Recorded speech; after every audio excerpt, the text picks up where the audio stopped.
Çekim mi yapıyorsunuz?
Çok şeker.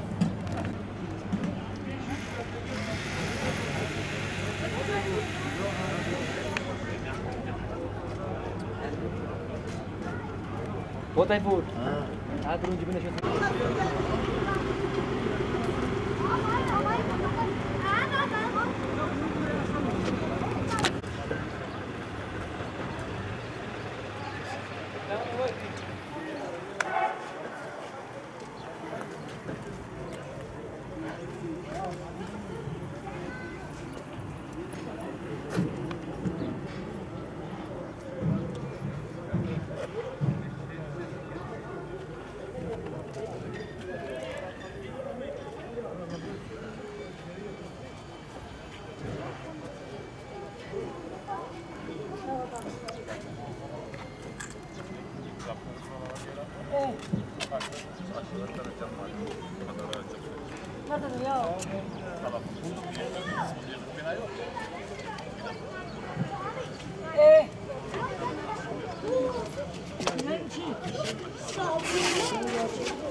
مش مخزنك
المطر مشي رفي والمن هو أي كوي وعمتي ومنجح ومن Senin izlemediğin bir gün.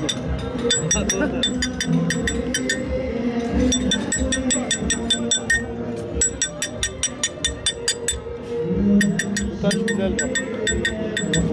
Yine diğerinden daha iyi. Ha, güzel değil.